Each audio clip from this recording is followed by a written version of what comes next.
The floor is cold and the light is bad.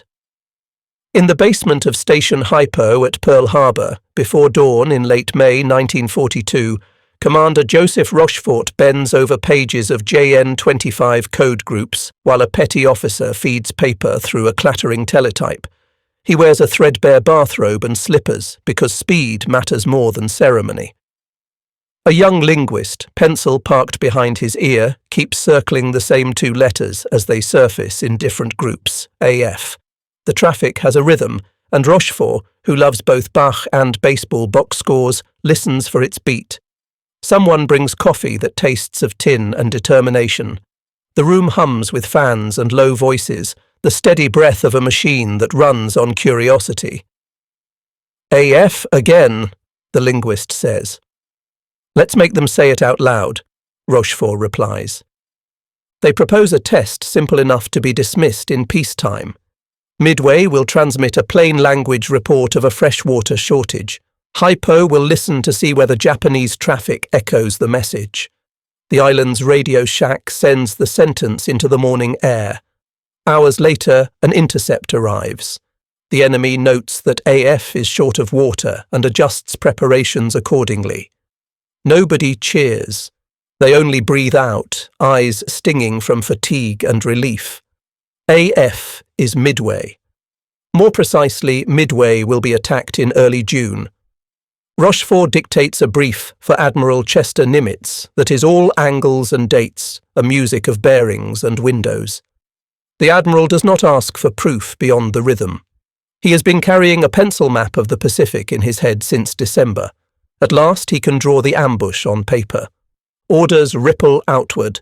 Task Force 16 under Rear Admiral Raymond Spruance, carriers Enterprise CV-6 and Hornet CV-8, will steam to a point northeast of Midway. Task Force 17 under Rear Admiral Frank Jack Fletcher, carrier Yorktown CV-5, will join as soon as she is made whole. We'll be there first, Nimitz tells his staff. Rooms go quiet in the way rooms go quiet when numbers, not adjectives, have decided the matter. In Washington there are questions about overconfidence. Rochefort does not argue doctrine, he argues arithmetic.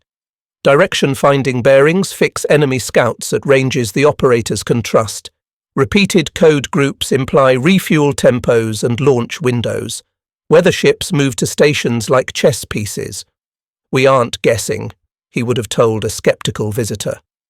We're measuring. Midway Atoll is a sun-blasted comma of coral and scrub. Marines dig in the 3-inch guns, check fuses and string wire. An SCR-270 radar set squats on Sand Island, its crew coaxing repeatable range to the horizon. The air smells of creosote, hot rope, and the sweet tang of the lagoon. Far to the west, aboard Akagi, deck gangs manhandle 800-kilogram torpedoes and 250-kilogram bombs through hangar spaces that carry the permanent perfume of aviation gasoline. Doctrine travels with the weight of habit. Recover the first wave aircraft, rearm for the second, strike again before the enemy can reply. It has worked from the China coast to Pearl Harbor. The enemy believes it will work on June 4th. Yorktown limps into Pearl with coral sea scars still raw. Shipfitters count damage in hours rather than months. Boilers are inspected, arresting gear patched, CXAM radar checked, aviation fuel lines pressure tested. A chalk-marked litany crawls down bulkheads like scripture. Damage control culture, drilled until petty officers can recite it like prayer, turns prediction into promise. 3 days to battle worthy. It should take 3 months. It will take roughly 72 hours because American sailors treat schedules as problems to be solved, not commandments to be obeyed. As welders crawl inside steel, Hypo lays a final line before Nimitz. The enemy habit of recovering the first strike before launching the second creates a rearming window. On paper, that is a sentence. On a flight deck, it will be open hangar doors, hoses snaking, bombs in slings, fumes thick as breath. By the last week of May, the traffic confirms both movement and method. Scouting patterns change, tenders and oilers shift. Hypo's daily board fills with arrows. Nimitz's staff draws a box northeast of Midway with a grease pencil. That box is not a place. It is a bet that time can be bent. Out at sea, Spruance and Fletcher translate calculations into launch times, altitudes, and fuel states. Enterprise and Hornet bring SBD-3 Dauntless dive bombers whose perforated brakes let them fall near vertical with control, F-4F Wildcats to fight the Zeros, and enough ordnance to turn wood into fire. Yorktown will rendezvous with patched decks and a crew that knows how to keep a wounded ship alive. Hypo is not a room of prophets. They make probabilities. The Admiral turns those into bearings. A yeoman yawns wide enough to pop his jaw. The fan hums. Coffee burns. A single line, AF confirmed Midway, has put Marines on sandbags and kept 3 carriers at sea. A staff captain asks what happens if the Japanese suspect their code has been read. Rochefort shrugs. Codes give advantage. Sailors win battles. He writes one line in a narrow notebook he will never show anyone. Find them first. Hit them first. Make the first 10 minutes count. At dusk the harbour smells of bunker oil and plumeria. A boatswain's pipe trills and hawsers come inboard. The Pacific is no less vast than yesterday, but its emptiness is now specific. It has coordinates. The next time AF appears in an intercept, it will not be a code group. It will be a point under American bombs. Sparks fall like orange snow. The battered flight deck of Yorktown, CV-5, lies under a forest of scaffolds as ship fitters swarm the wound's coral sea carved into her. A chief petty officer with a clipboard starts every sentence with, "We will," and the language becomes a schedule. Dockyard cranes swing with a choreography no one rehearsed, each boom finding its place by instinct and shouted signal. The ship smells of hot steel, cut insulation, and the sweet throat catch of avgas. On the island, a boatswain's mate washes soot from the bridge windows and mutters that the Pacific doesn't wait on anyone's permission. Damage control doctrine, the unglamorous catechism of valves, boundaries, and counterflooding, is the ship's second skin. Teams move in pairs, one with cutters and patch kits, the other with chalk and a checklist. Boilers are inspected, tubes replaced where they must be, and sworn at where they need not. Arresting gear sheaves are trued, cables re-reeved. The CXAM radar's cabling is tested point to point until the needle settles. Aviation fuel lines are pressure tested because leaks that would have been tolerable in port are fatal when bombs fall. Everyone understands that good enough at sea is a technical term, safe to fight. Yorktown's air group is reconstituted by necessity as much as design. Pilots step off one flight deck and onto another, carrying maps folded to the same creases. The SBD-3 Dauntless becomes the day's promise. Dive brakes perforated like lace, bomb trapeze swinging the ANM-65 clear of the prop arc, sight windows taped where they rattle. The Wildcat's stubby wings promise survivability rather than elegance. Pilots will trade climb for armour and fuel staying in the tank. Aviation ratings inventory fuses and fins with a litany that sounds like poetry to anyone who has ever hung a bomb in heat that makes you see dots. A naval constructor who would typically write weeks of work orders instead scrawls hours. Would have is the phrase of the yard. Repairs that would have taken months if the schedule had not been rewritten by war. Fleet oilers are placed, tugs lined up, bunker hatches opened and closed like the bellows of a forge. The ship's Catholic chaplain walks the deck with a pipe fitter and jokes that both of them have chosen trades in which smoke means hope. The joke lands because everyone has decided to make it true. What happens in 70-odd hours is not a miracle so much as a demonstration of democratic industry compressed to ship scale. 1,000 decisions at the petty officer level shave minutes until minutes become hours saved. A machinist's mate swaps a shaft bushing rather than waiting on a new casting because he has already measured the wear and knows the margin. A radio man logs a ghost in the receiver, finds a frayed braid by smell, and resoldiers it without asking. The captain signs off on sailing with stains still on the paint because he knows fresh paint kills no bomb. There is risk in every compromise. Those choices are made by sailors who know what failure feels like underfoot. Damage control central reviews boundary logs until the diagram looks like lace. Fire mains are walked, valves tagged. The ship's fuel system is flushed twice because nobody trusts the first flush.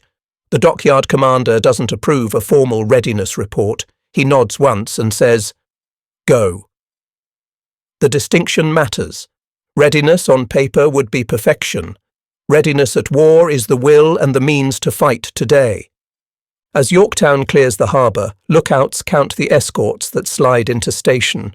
The sea trades the shipyard's heat for the Pacific's wind, and with it comes the old rhythm of a carrier at speed. The tremor through the deck when the screws bite, the way the island's shadows move across paint scuffed by boots and fire hoses. On the bridge, Fletcher studies plots that are more promise than prediction.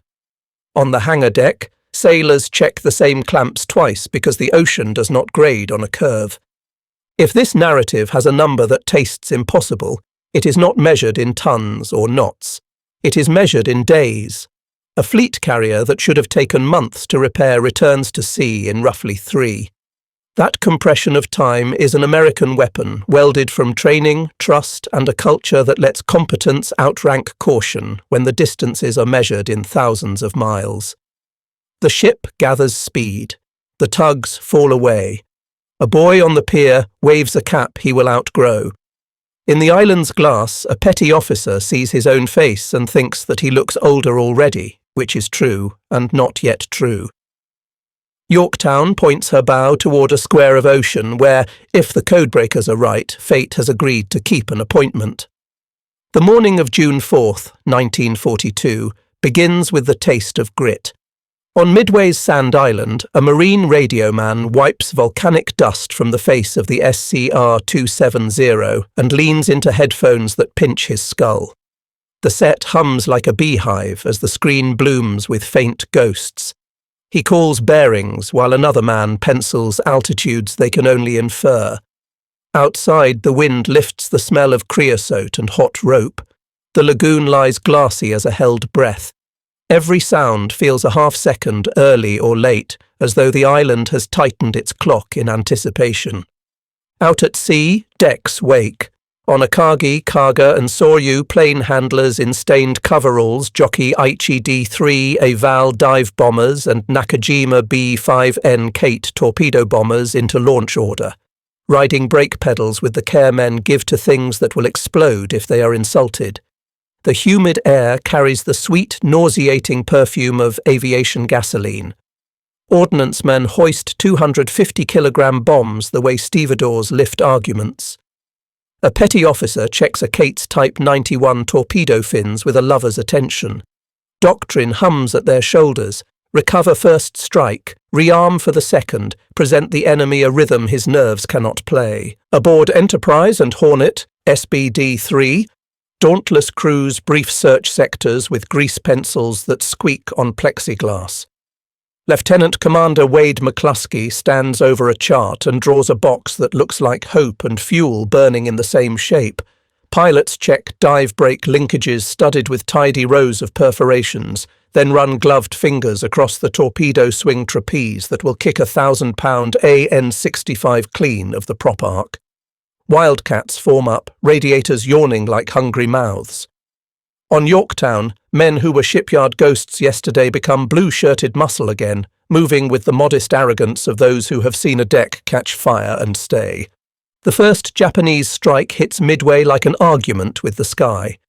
Bombs stagger the atoll's airfields. Marine gunners stand behind 3-inch mounts that buck like animals, eyes watering from cordite and sand. Smoke smears the horizon, and through it a few American land-based fighters claw upwards, buying seconds with aluminum and courage. In the island's operations shack, someone crosses a name off a board without looking at the eraser. The SCR-270's crew keeps calling bearings because the machine does not understand grief or fear, only signal. On the carriers to the northeast, the wind feels cooler, and with it comes calculation. Launch times become altitudes, become arrival windows. McCluskey lifts, turns the nose into the sun, and feels the Dauntless gather steadiness as though the airplane has found its own purpose. The ocean below looks too large to hide anything and too empty to reveal it. The fuel gauge is a drumbeat he pretends not to hear. "We will search longer than is comfortable," he might have told a new pilot, and mean it as doctrine. The Japanese recover the first strike with the confidence of a fleet that has never yet been caught at its busiest. Fuel hoses uncoil like snakes. Carts roll bombs through hangars where open doors invite the breeze and, incidentally, the oxygen that fire loves. Orders shift. Prepare for a second attack on Midway, then, reports argue, on American carriers if they are found. The compromise is familiar and dangerous. A ship is least safe when it is working hardest. No one writes that into the operations order. Everyone lives by it. Some facts must be stated baldly because they sound like myth.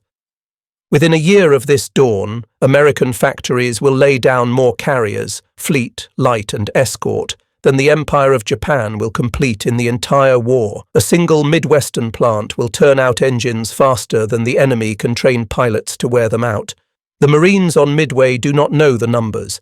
They feel the promise anyway in the way supply comes when it is called and sometimes when it isn't. Out on the water's long curve, Dauntlesses dust the tops of clouds. McCluskey's search box comes up empty.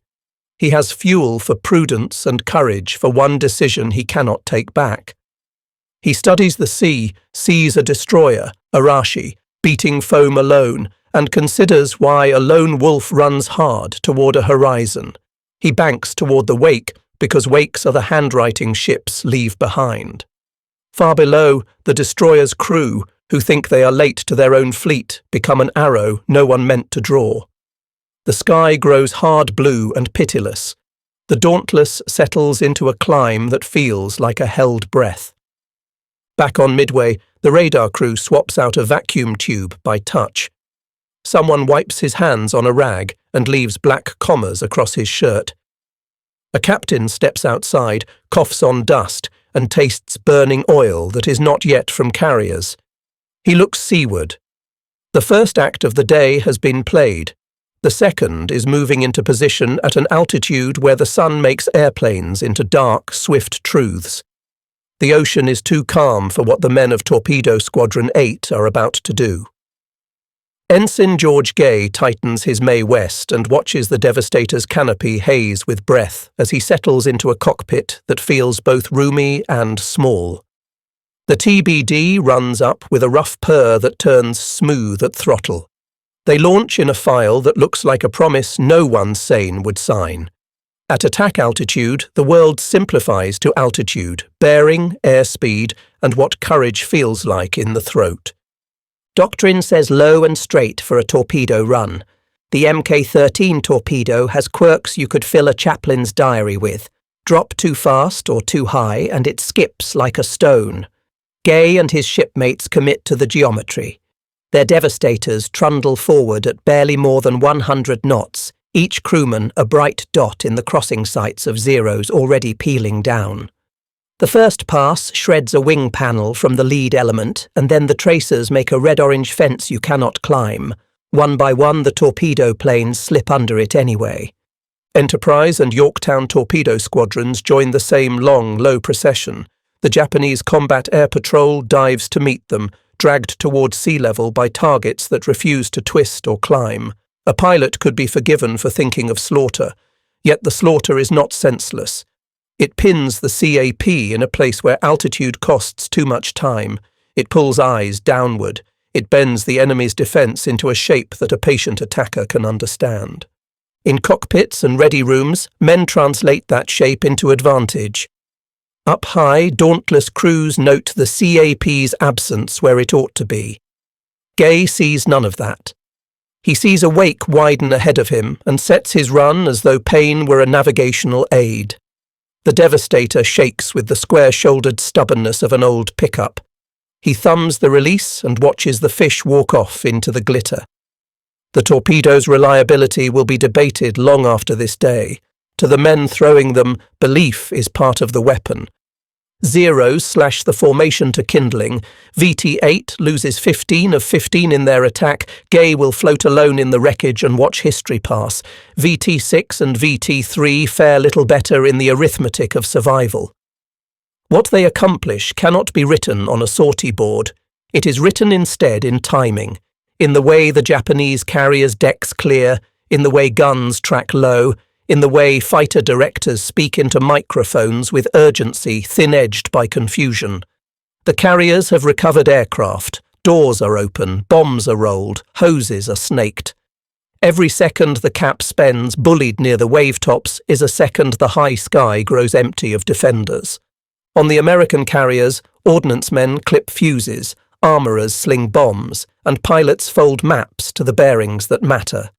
The SBD-3's perforated dive brakes promise control in the fall. The trapeze promises a clean drop. The ANM-65 promises that wood burns like any honest fuel. A section leader taps a glass face where a needle sits steady as a judge. They will arrive at altitude with just enough fuel to do what must be done and come home on prayers measured in gallons. Gay's Devastator, now a raft, bobs among oil and fragments. He watches with that strange clarity men report when the worst thing has already happened to them and something even greater arrives. Overhead he sees dots becoming hawks. The Zeros are late to the new fight. The carriers below are beautiful, broad and busy. He cannot know the names of the squadrons about to fall upon them, only the sound of engines beginning their dives, a changed pitch that cuts a line straight through the day. There are, in war, forms of success that look like ruin up close. The Devastators fail to score, and yet they open the only door that matters. The enemy has been forced to look down. On those decks, the rearming window, predicted by code breakers, baked into doctrine, disguised by confidence, stands open. Up where the sky is clear, the consequences are already accelerating toward it. At 10:18 a.m., McCluskey's chart says turn back. His fuel gauge has begun to feel personal. The search box he drew before dawn now looks like a fence built a mile too short. He holds the Dauntless steady at altitude and scours the ocean for a vertical line out of place. Then he sees it, a single destroyer, steaming alone at flank, carving a white dash across an empty page. Someone chasing, or someone racing to rejoin what matters. The ship's name is Arashi, though he cannot read it from here. He can read the sentence it writes, a wake pointing like an arrow. He banks. His wingman follows because that is what wingmen do when a leader bets the day on a hunch made respectable by experience. The Dauntless settles into a new course that is equal parts intuition and calculus. If a destroyer is running to catch up, then there is something worth catching just beyond the horizon. If the Kapi was dragged low minutes ago, and if the enemy followed his own doctrine, then flight decks are busy. The sky above them might be clean. Yorktown's VB-3 is also bending toward destiny from a different slice of the circle. Two groups converging on one truth is a geometry pilot's trust more than any briefing slide. McCluskey checks altitude, call it 18 to 20,000 feet, and feels the airplane's steadiness. He reviews the drill with a focus that feels like peace. Dive brakes, throttle back, push over just past the carrier's bow, sight picture on the near edge of the flight deck, then ride the screaming air down until the reticle burns. Let the ship grow until you stop thinking of it as a ship and start thinking of it as an answer. Below, the Japanese are busy in a way that would make any engineer proud and any sailor nervous. Fuel hoses are out, bomb dollies roll. Spotters are calling landing intervals for aircraft returning from the strike. Hangar doors stand open to the breeze and, without being asked, to oxygen. The Type 96 25mm mounts chatter. Their directors have rehearsed every possible approach, but not this one, not a fall from clean sky with the cap misplaced. Nagumo and his staff read reports that sound confident until the sentences start tripping over one another. McCluskey's pushover is a gate with a hinge called gravity. Dive brakes bite the air. The Dauntless howls into a world narrowed to a sight ring and the white centre line painted on a deck that seems to rise to meet it. He feels the pressure of the bomb through the shackle, then the moment that pressure vanishes. The ANM-65 swings clear on its trapeze and falls, straight, indifferent, inevitable. He rakes the ship with a burst because gunners are people and people duck. He hauls the stick as the deck swallows the bomb and the hangar below it, and the airplane shudders as if it has opinions about living. To the west and south, other Dauntlesses commit to the same mathematics. VB6 and VS6 fall upon Kaga, VB3 tears into Soryu. Another section angles toward Akagi's island, then walks the bombs forward to the amidships elevator where fuel vapor does the rest. The Japanese combat air patrol finally claws upward, late to the altitude where the fight has already been decided. In the radio circuits there is disbelief trying to dress itself as orders. On the flag bridge of Akagi, Kusaka looks from pillar to pillar of smoke and understands that shock is not a word in the operations plan, and is nevertheless now the plan. The dauntless climbs feel as long as childhood. McCluskey levels, checks for his wingman, and looks back on a horizon punctured by black columns that were ships 5 minutes ago. He cannot yet know that the battle's morning work is done, that 3 carriers have been mortally struck within roughly 3 minutes. He knows only that the air smells of burned oil even up here, that his hands have stopped shaking because hands stop shaking when there is nothing left to decide. Up ahead lies the problem of finding home with fuel you have mostly already spent. Off to windward, alone and still dangerous, sits Hiryu. The day has not finished with either side, but the box that was drawn on a chart at dawn has been replaced by a new map only the sky could draft. Arrows falling from altitude, ships erased where they stood. The wake of a single destroyer wrote the sentence. A few dozen bombers underlined it. The ocean has begun to turn the page. Dive brakes howl like torn flags. For a few minutes between 10:22 and 10:25 a.m., fewer than 50 SBD-3 Dauntlesses from Enterprise and Yorktown turn 3 Japanese carriers into furnaces. Kaga's deck is crowded with hope disguised as airplanes, fueled, armed, and spotted for recovery. The first hit walks in from astern, the second opens a door for fire, the third makes a cathedral of flame.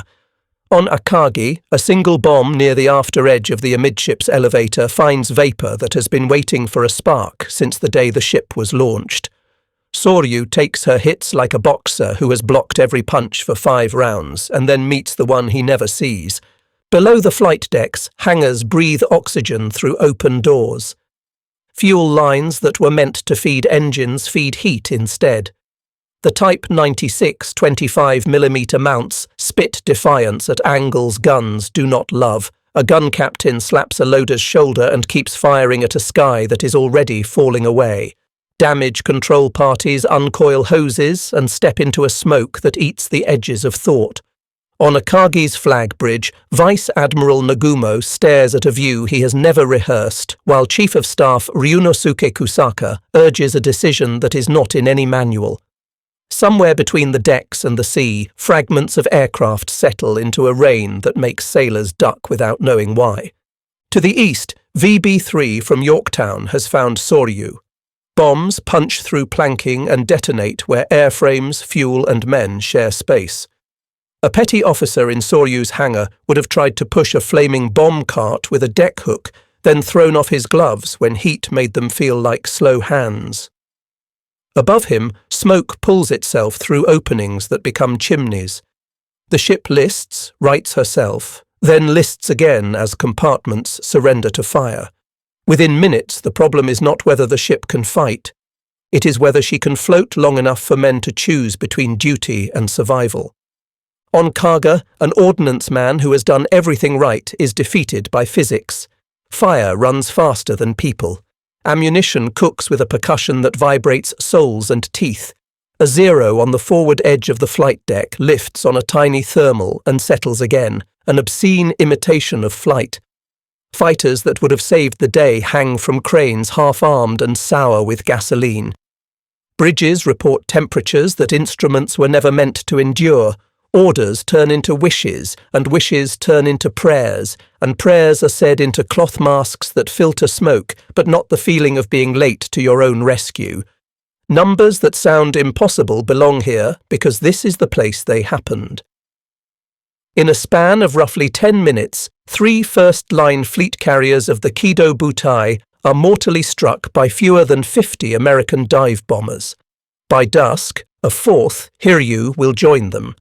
On this single day, the Imperial Japanese Navy will lose more carrier tonnage than it had lost in its entire history to that moment, and the United States will, in the months that follow, lay down more carriers than Japan will complete in the rest of the war. The arithmetic does not cheapen courage, it defines its consequence. McCluskey pulls out of his dive with a groan from the Dauntless's bones and feels the moment a human being hands time back to gravity and survives. His wingman flashes past in a climb that looks like joy. Below, Kaga's island disappears in a pillar that seems to have found a way to be both ash and light. He checks fuel as if that gauge were the last honest man in the cockpit. The radio is a marketplace of half-sentences, someone calling a vector, someone swearing at a jammed cowl flap, someone laughing like a man who has just seen the ocean change its mind. On Akagi's bridge, Kusaka touches Nagumo's sleeve, and the gesture contains everything: respect, urgency, grief. The order to abandon will come, but not yet. Fire parties move again because moving is what sailors do when stillness smells like surrender. Hoses blast steam into heat so severe it returns as contempt. A young officer reaches for a voice tube and finds it too hot to hold. Words do not travel where metal has become language. Soryu's crew gathers on the slanted flight deck. Men who could recite procedures in their sleep now follow hands and shouts. Somewhere a petty officer checks the lashings on an aircraft as if the ship might yet steam into a wind that no longer exists. The captain chooses scuttling because there are choices that honour the living as well as the dead. Boats claw through an ocean now oily and loud with small fires. From the air, the scene looks like a story of iron. Up close, it is a story of hands. The Dauntlesses level out and search for home. Off to windward, Hiryu turns her bow into the same wind that filled the other's lungs, as if a ship could breathe defiance. The morning has given the day its shape. The afternoon will decide whether that shape hardens into history. Smoke lay on the ocean like low weather when Hiryu turned into the wind and made courage into procedure. Lieutenant Joichi Tomonaga, his B5N patched from earlier work and weeping a thin thread of fuel from a panel seam, settled into the cockpit with the contained calm of a man who knew exactly how much the airplane owed him and how much he owed it. The deck officers' flags chopped the air. The ship's exhaust curled. The carrier's bow bit the swells as if chewing a path back to dignity. Reports of Akagi, Kaga and Soryu burning moved through the ship like a rumour that had decided to become policy. Rear Admiral Taman Yamaguchi, trim and composed on the flag bridge, did not speak of loss. He spoke of the next launch time, the next vector, the next duty. Yorktown, already blooded by Coral Sea and reborn by 1,000 hands, received Hiryu's first blow with a grim familiarity. The torpedo planes and dive bombers came in disciplined and angry. Bombs found the flight deck and punched through to places where ships keep their breath. Steel rang, paint blistered, smoke rolled along catwalks with a predator's patience. Then the thing that separates navies that survive from navies that drown began its work. Damage Control Central called boundaries and counter-flooding. Fire parties advanced because advancing is what keeps fear on a leash. Men with wrenches and chalk and training written into their muscles shut the wrong paths and opened the right ones and turned a ship's panic into a plan. Tomonaga's second wave, flown by men who had learned the sky long before war taught them to hate it, found Yorktown again.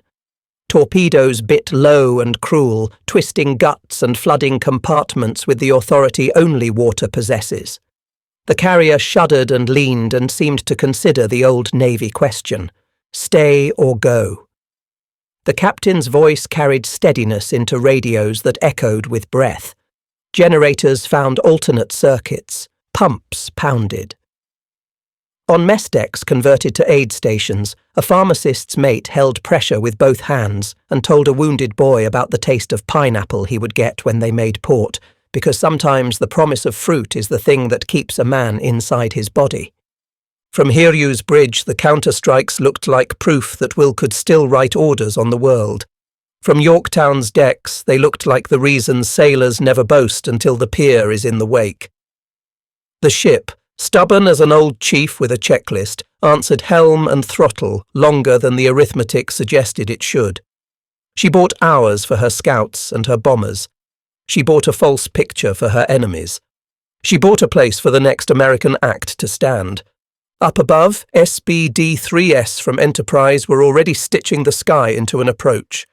Pilots reckoned fuel like chess, shaving minutes to save the endgame, trading altitude for certainty. The afternoon light lost its glare and gained a hard edge, the kind that throws the right kind of shadows for a sight ring to swallow. In Yorktown's radio shack, the flicker and hiss of circuits steadied. A rating glanced at the deckhead where a fuse had popped earlier and thought, irrationally and correctly, that the ship would not permit a second failure in the same place. Hiryu recovered her strike groups with elegance born of bruising experience. Hooks caught wires. Deck crews ran with the speed that comes from knowing exactly where everything goes because they had put it there themselves 100 times. Ordnance rolled. Fuel lines found mouths. The ship turned again to the wind, that constant partner in violence and salvation. Tomonaga, who had flown into the day's teeth and kept most of his manners, prepared to go again and did not once ask whether any single carrier could carry a fleet's grief and hope together without breaking something the crew could not name. On Yorktown, numbers began to turn against determination. A list passed the angle men call comfortable, a propulsion plant that could be coaxed but not commanded. The destroyer Hammond, quick and busy, fetched up to lend power and pumps with the brisk courage of small ships. Men sweated in spaces that smelled like steam and varnish and electrical dust. On the flight deck, a petty officer coiled hose with the old motion that insists tomorrow exists. He had no statistics to comfort him, but he did have the feel of a navy that kept arriving at its own emergencies with the right tools in the right hands. The strike that had hurt Yorktown could not fix what the morning's 10 minutes had broken. It could wound, and it did. It could slow, and it did. It could not change the weather of the war. When word filtered to Hiryu that the ship she had hit still lived enough to talk on the air and vector bombers, the information arrived like the first chill at dusk. Yamaguchi looked along his own flight deck and weighed doctrine against reality, honor against arithmetic, and found no easy path between them. Somewhere to the northeast, Dauntlesses trimmed their dives. Somewhere below the waterline, a pump's gauge trembled and then steadied as if the ship herself had decided to take one more deep breath. The day, so full of noise, paused just before the next sentence. The carriers had not yet agreed on who owned the afternoon. The sky would decide, and it had been generous to nerve and merciless to pride. Yorktown held. Hiryu turned into the wind once more. Between them stretched the distance a bomb falls through when gravity and men agree. The late sun cut the ocean into hard facets when the SBD-3s found Hiryu. She was beautiful in the fierce way carriers are when they lean into wind and work, deck crews small as clockwork figures hauling weight that would crush them if it slipped. From altitude she looked for a forgiving heartbeat, untouched by the morning's grief. Then the dive brakes opened and forgiveness left the day. Engines throttled back to keep the fall honest. The sight ring became both target and promise. A pilot marked the forward elevator as his aim point because where a ship lifts airplanes, she is softest to steal. A ship at speed speaks a dialect of wake and noise. Hiryu's wake said resolve. Her guns threw up stitched lines of tracer, the Type 96s working as hard as men could make imperfect machines work. They filled the sky with intention and not enough altitude. The first bomb hit like a thrown verdict. It punched through planks and into a space fat with fuel vapour and men and aluminum. What followed was not decorous. Heat moved with the appetite of a creature that had tasted something it recognised and wanted more of. A second bomb walked forward, a third bit into a corner of the hangar where carts held more arguments waiting to be dropped on Americans. The deck tried to remain a deck and failed in places that mattered most. On the flag bridge, Rear Admiral Yamaguchi watched fate change clothes. He did not beg it to turn back. He spoke into a ship-wide circuit as if his voice could hold steel together, and for a few breaths it did. Below, hose teams stepped into smoke that clawed at their mouths. A plane captain banged a coupling with a spanner and then gave up on the tool and used his hands because sometimes hands are faster than wrenches, and sometimes they are simply burned. Scuttling charges were checked and not yet set, because while a ship answers helm and carries men, she is still herself. Somewhere above the deck, Dusty Kleiss rode his Dauntless out of the dive with that bone-deep shudder the airframe gives to remind a pilot there are limits. He did not count the hits in the moment. He counted the seconds to clear fire and tracer and find the climb where the engine's note becomes confidence again. He saw smoke that meant surrender and smoke that meant working, and he judged that Hiryu had too much of the first and not enough of the second to survive the hour. Below the waterline, the ocean pressed its advantage. Fires brought steam where steam had not been asked for. Power flickered in places too far from daylight to learn what the deck already knew. Officers who had studied damage control diagrams in classrooms now tried to staple those paper lessons to bulkheads that bucked and groaned. Aft, the list sharpened into a decision. It is a bitter species of seamanship that scuttles the ship that has been your city and your sword. It is also a mercy when there is nothing mercy can save. Yamaguchi weighed his choices and chose to remain aboard. His tradition was not a museum piece. It was the logic of a service and a nation in a moment they could not yet admit was breaking. He told his staff what must be told. He dismissed men who would live into a different Pacific than the one they had trained to command. On the weather decks, sailors looked aft and saw their ship gathering herself for the long slide under. Some cried, some cursed, some made their faces empty and tended the last small jobs that give meaning to the end of great work. The SBDS shaped their egress into a long curve that looked almost casual until you saw the discipline underneath.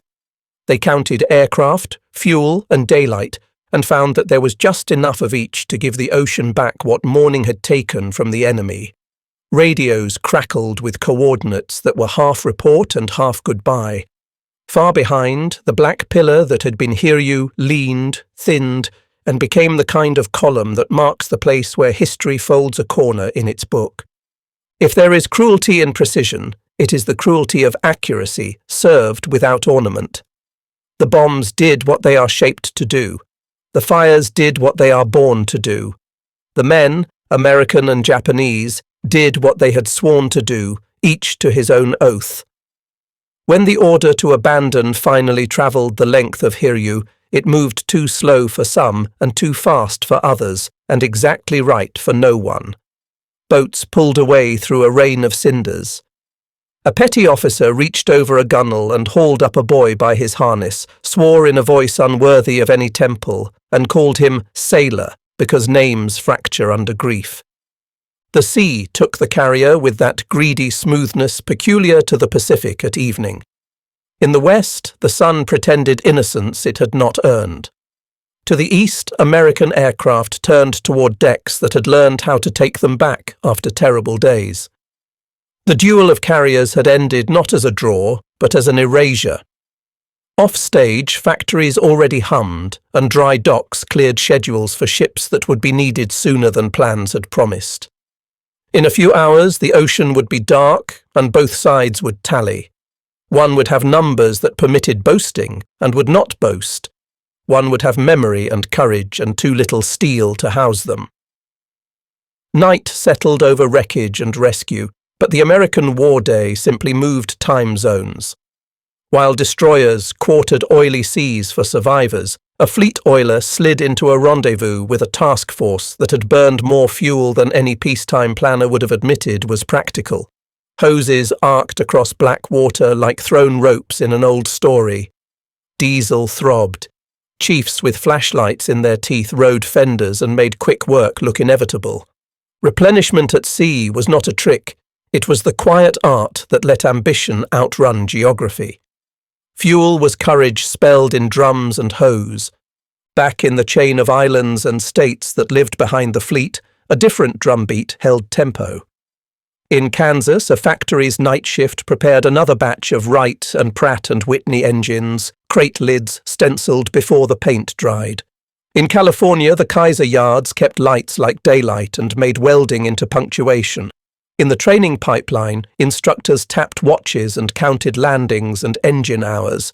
The pilot plant took farm boys and turned them into men who could read weather and engines as easily as scripture. The Japanese could train brilliant airmen. America could train enough of them to change the math. Numbers that look like bragging are simply the way the machine spoke.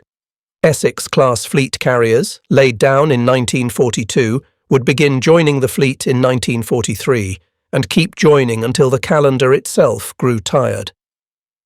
Light carriers on cruiser hulls filled gaps with the impatience of a nation that refused to wait. Escort carriers, workhorses that could never duel but could always deliver, sprang from hulls that had been freighters in their dreams. Pilots and mechanics and deck crews graduated in tides. On the other side, Japanese shipyards, starved for steel and bombed for impertinence later in the war, struggled to replace 4 names lost in one day. The quiet catastrophe of Midway was not only fire, it was the removal of deck gangs and plane captains and petty officers whose hands had been the real engines of Japanese naval air power. On an American oiler's deck, a boatswain's mate trusted the old knot more than any new doctrine. He threw it, caught it, made it hold. The destroyer alongside shivered to a line of fuel, as though to a longed-for letter from home. Replenishment did something important to the soul. It taught crews that tomorrow would be supplied as reliably as orders. A task force could run where the enemy expected it to pause, could strike again before paperwork caught up. Speed was the kind that came from never going home to reload. Midway's immediate trophies could be counted. 4 carriers gone, shock lodged in an enemy's culture like shrapnel in bone, initiative pried loose and handed to men willing to pay for it daily. The trophies that mattered more were measured in calendars. Training squadrons began producing aircrew at a tempo that kept pace with losses. Factories tested jigs, perfected casts, learned which alloys forgave mistakes and which demanded reverence. A free press published pictures of Rosie on the line, and a quiet message passed through the country. This is your battle station. Every 3rd chapter should carry an impossible statistic, and here it belongs by right rather than gimmick. Before the war ends, the United States will commission more than 100 escort carriers, over 100 small flight decks that multiply presence and protection, while the enemy that began the war with audacious carrier doctrine never again fields anything like the Kido Butai. In single months late in the war, American factories will deliver more aircraft than Japan can put into the sky in entire seasons. The SS Robert E. Peary will be assembled in 4 days and some hours as a public answer to anyone who doubts what a free people, properly led and supplied, can do when they decide to. On an airstrip stateside, a cadet walked to a trainer with a mix of fear and appetite, and did not yet know that he would be the 3rd pilot to carry a call sign used that year by men too brave to live long. On a dock in San Diego, a petty officer practiced with a new foam nozzle and asked the chief whether this stuff worked as promised against Avgas fires. The chief, who had been a kid on a coal burner once, nodded because he had learned to trust new tools that came with instructions written in plain English.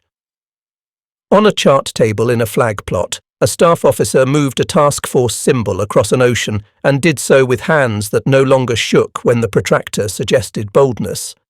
Midway did not end the war. It turned the key on an engine that had been idling hot. The sound of it, presses and cranes, and the chant of rivet guns, and the classroom cadence of again, again, again in flight school, laid behind every future battle like a bass line. When veterans say they never felt alone at sea after Midway, they do not only mean they had friends on their flanks, they mean they felt factories at their backs. There is a particular quiet in war rooms after decisive days. Voices lower, pencils scratch. The air smells of coffee left to stew and of the metallic tang paper gets when too many hands turn it into memory. On June 5th, the chalkboard put up in a Pacific Fleet plotting space drew 2 columns. On the left, the 10 minutes between 10:22 and 10:25 a.m. On the right, the 10 years of policy, production, and training that made those minutes more than luck. The board was not poetry, and yet it read like a poem because each line ended where the next began. Losses were listed in the plain-style navies prefer when they are honest with themselves. 4 Japanese fleet carriers mortally struck in a day. By nightfall on the 5th, Akagi, Kaga, Soryu, and Hiryu were gone to the deep. Approximately 3,000 Japanese sailors and aviators killed, irreplaceable in the time frames that matter to campaigns. Around 320 aircraft destroyed. On the American side, Yorktown and the destroyer Hammond lost, with roughly 317 killed and a sheaf of aircraft that would be noted by bureau number and replaced by serial, model and pilot, with a speed that has always offended tyrannies. These are not just numbers. They are ratios that make planning officers close doors and start rewriting what they tell their admirals about the next 6 months. A second board tracked things most after-action reports hide in appendices. The time from Yorktown's entry into dry dock to departure, about 72 hours. The dive angles the SBD-3S used to keep their bomb arcs honest, near vertical with brakes that made the fall a controlled outrage. The duration between the first torpedo squadron's annihilation and the moment their sacrifice paid strategic rent by pulling the CAP down. Minutes you could count on your hands if your hands weren't already busy. Direction-finding bearings to enemy scouts, plotted against weather that put cloud between eyes and targets and still yielded a map worth betting lives on. Behind the columns stood a ghost no one condescended to name. It is always a ghost because victory prefers modest hosts. Call it industrial democracy if you have to call it anything. Factories that could read the war as well as they could read a work order. Dockyards that trusted chiefs and foremen to solve their own puzzles. Codebreakers who never saluted anything but accuracy and got away with it because an admiral wanted results more than he wanted music at staff meetings. Enforcement of doctrine where doctrine saved lives. Cheerful violation of doctrine where doctrine wrote checks reality wouldn't cash. Across the ocean, planners in Tokyo must have drawn their own columns. They would have entered courage in the same careful hand. They would have written counterstruck carrier twice and pilots unshaken, and then, with a hesitation even pride could not shorten, 4 names erased. Production schedules on the far wall would have sagged under the weight of bad news. Fewer hulls, fuel shortages that turn plans into wishes, training pipelines thin in the one commodity every navy eventually runs out of, time. The 10-minute column told how the day was won. The 10-year column told how the war would be finished. Essex-class carriers already on slipways would join with Independence-class lights to form task groups that could absorb hits and keep flying. Replacement pilots would cycle in, not yet brilliant, but steady and many, and war likes steady and many better than it likes brilliant and few. Radar sets would grow teeth. Anti-air doctrine would sharpen. Torpedoes would be fixed, because Americans are never more American than when they decide a bad tool insults the man who must use it. There was, tucked in a corner of the board, a line that no one read aloud. It was the acknowledgement of debt. Torpedo 8's line. The raft with a single man watching history pass. The Marines who stood to guns on a sand and coral comma and fired until their throats were raw from sand and smoke. The rating on Yorktown who turned one more valve exactly as trained while the deck under him moved like a wounded animal. 10 minutes of victory rests on 10,000 small obediences to craft. When the chalk dust was brushed into the bin, the room did not applaud itself. Orders went out. Repairs were scheduled. Promotions were made that rewarded nerve and punished sloth. In some small office, Rochefort's people moved on to the next traffic because battles are punctual and wars are calendars. Someone wiped the board clean and left a faint palimpsest of numbers you could still read if you knew where to look. On the pier, a sailor sat on a coil of line and told a friend the sea had a new smell today, as if iron had memory and intended to keep it. Maps changed temperament after Midway. Before, they had been lists of obstacles. After, they were catalogues of opportunities. In a planning room warm with radios and stale coffee, Pins marched from Pearl to the Solomons with a decisiveness that felt like weather improving. The call came to seize a place most Americans could not have found on a globe, Guadalcanal, and to hold a strip of ground called Henderson Field against a navy that had written the opening chapters of Carrier War. The men did not suddenly become better than their enemies.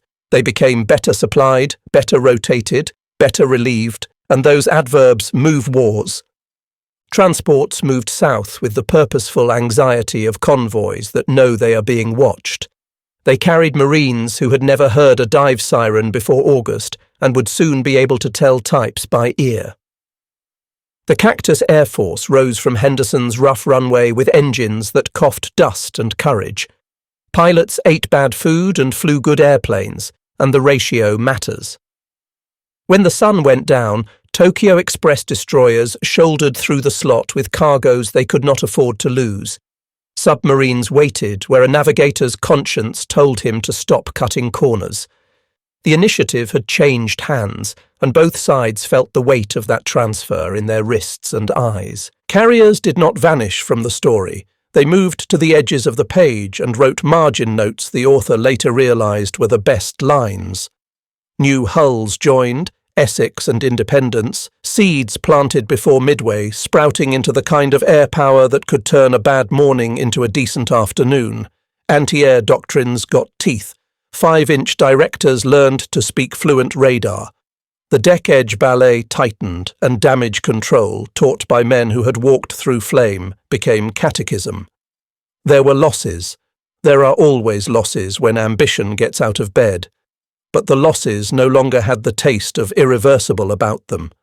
On the Japanese side, professionalism did not evaporate. Night fighting remained an art the Imperial Navy had written its name across. Long-lance torpedoes reached rudely across distances Americans had once thought safe. Pilots who had learned over China, who had written their letters home with the thoughtful penmanship of serious men, still launched into their duty with grace and appetite. Scarcity, though, is a corrosive acid. It turned training flights into luxuries and spares into myths. It made commanders hoard opportunities the way poor nations hoard foreign currency. It punished improvisation not by edict but by exhaustion. The contrast grew visible enough that even privates could feel it. A Marine on Henderson counted artillery rounds and learned that if he asked loud enough, another box might appear by afternoon. A Japanese infantryman inland from the beach learned that if a box did not arrive by dawn, it likely would not arrive at all. At sea, American task forces met and parted and met again because every departure was followed by refueling that happened as a matter of course, not as a miracle. The miracle had moved to the rear and acquired shift supervisors and payroll clerks. To lay a finger on the hinge is to name things that sound too tidy for history. But here the hinge is honest. Midway let Guadalcanal happen. Guadalcanal turned initiative into custom. From custom comes doctrine, and doctrine, when attached to a supply chain that does not stutter, becomes the handrail armies and navies use to climb long stairs. The United States began to plan offensives with the confidence of a nation that believed it could pay cash for its courage. Japan began to plan counterblows with the carefulness of a state living on borrowed time and borrowed steel.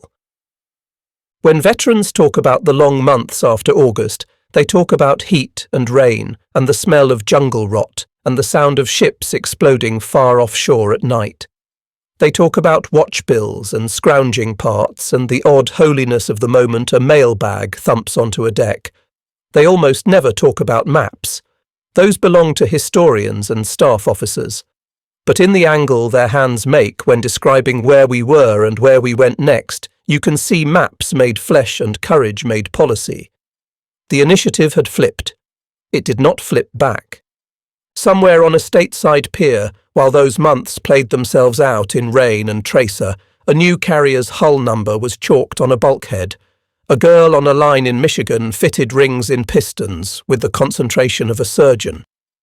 A Navy instructor sent another class of pilots into night flying practice, and when one panicked he talked him down in a voice that made darkness puddle at the wheels and let the earth take its boy back gently. Initiative, in the end, is 1,000 small generosities of supply and training adding up until even fear starts to feel outnumbered.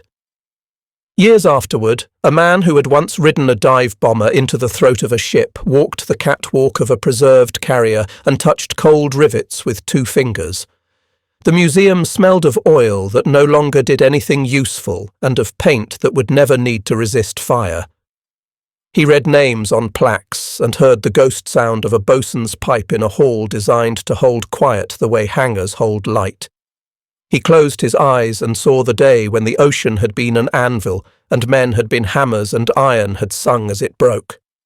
Across history's aisle stood another man who had worn a rising sun on his sleeve. He remembered the smell of gasoline in warm hangars and the way flight deck planks flexed under the weight of machinery and men. He had watched pillars of smoke where names once were. He had lowered boats that could not hold all the hands thrust toward them. He respected the enemy because respect is what the competent owe the competent. He knew, with the certainty grief grants, that the war had turned not on courage, their courage had been enough, but on the math of nations.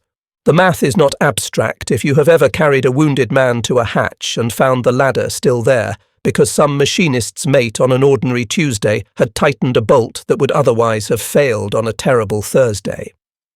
America's numbers are a story of bolts and valves and payroll envelopes, more than 2,700 Liberty ships built, over 100 escort carriers commissioned, fleets of Essex and Independence decks, arriving until pinboys in plotting rooms ran out of coloured flags. Aircraft numbers swelled in columns that seemed to ignore gravity. By war's height, monthly outputs that would have sounded like boasts if they had not been receipts. Japan's totals, respectable for a nation its size and resources, sat beside them like delicately made furniture in a house now crowded with iron beds. It is an impossible statistic only if you have not walked the factory floor, where the impossible becomes simply the next shift. At one point, the United States fielded more than 100 escort carriers, floating airfields that turned empty ocean into defended lanes, while the Empire of Japan never again assembled anything like the 4-deck fist it had thrown on the war's first page. Another number wears a grin. The Liberty ship SS Robert E. Peary, welded and launched in a handful of days as if to make mock of the idea that time belonged to the enemy. These counts do not make bravery bigger. They make its consequences larger and its preservation more frequent. Men who flew and men who fixed share a particular tone when they speak about Midway.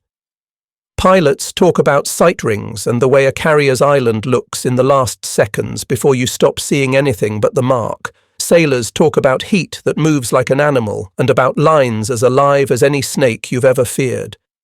Both talk about coffee, because coffee was civilization, carried in a battered pot through compartments that smelled like fear and effort and burnt paint. Both talk about training like prayer. Say it until you believe it, and then say it again until belief becomes reflex. The Japanese veterans who wrote carefully after the war do not describe their opponents as lucky. They describe them as relentless and supplied. They remember discipline meeting abundance and learning that discipline without spare parts is a sermon without bread. They remember officers who were brave enough to be honest and honest enough to be brave, and they remember the day when 4 great ships went from nouns to smoke in a span you could measure without taking your shoes off. They remember the suddenness. Shock has its own weather. It rolled in on June 4th and did not clear for years. In classrooms now, with fluorescent lights instead of bulkhead lamps, students read charts and wonder whether numbers can ever carry the weight men carried on that morning.